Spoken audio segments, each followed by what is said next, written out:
হাত তুলুন না, প্রচুর মুসলমান এসছে, প্রচুর।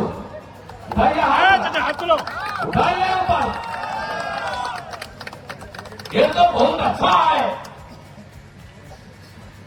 आप लोग भारतीय है, कोई दिक्कत नहीं, लेकिन जो भारत का बाहर है उसका साथ कोई कॉम्प्रोमाइज नहीं।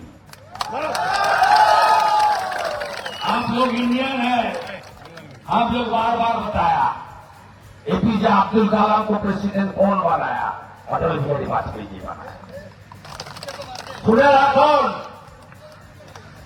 আমাদের সঙ্গে লাস্ট লোকসভা নির্বাচনে তৃণমূলের ডিফারেন্স কত জানেন?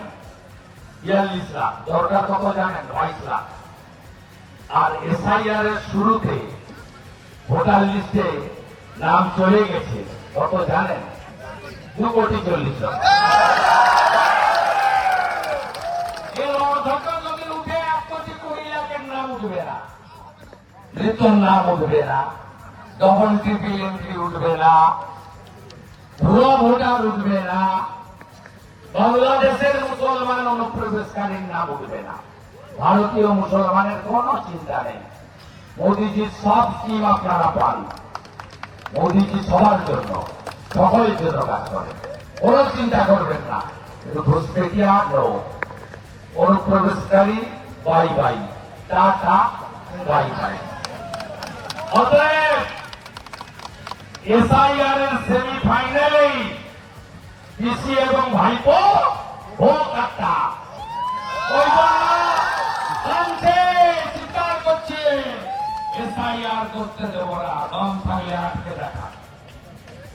ভারতবর্ষে কোন পলিটিক্যাল পার্টি শেষ কথা বলবে না, বলবে সংবিধান, যা বাবা সাহেব আম্বেদকর দিয়ে গেছিলেন। সংবিধান শেষ কথা বলবে, বললে আজকে দেখেন বলছে 2 তারিখ থেকে মিছিল করবো, কোন মিছিল? আমরাও পাল্টা মিছিল করবো। বিস্ফোরক বিরোধী দলনেতা শুভেন্দু অধিকারী। এদিন শুভেন্দু অধিকারী বলেন, এসআইআর করতে দেবেন না, ভোটার লিস্ট তৈরি হবে না, ভোটার লিস্ট তৈরি না হলে ভোট হবে না, আর ভোট না হলে 4 মে 2026 রাত 12টার পরে রাষ্ট্রপতি শাসন জারি হবে। তৃণমূল ভোকাট্টা হয়ে যাবে, খুঁজে পাওয়া যাবে না। দেখুন শুভেন্দু কি বলছে। এসআইআর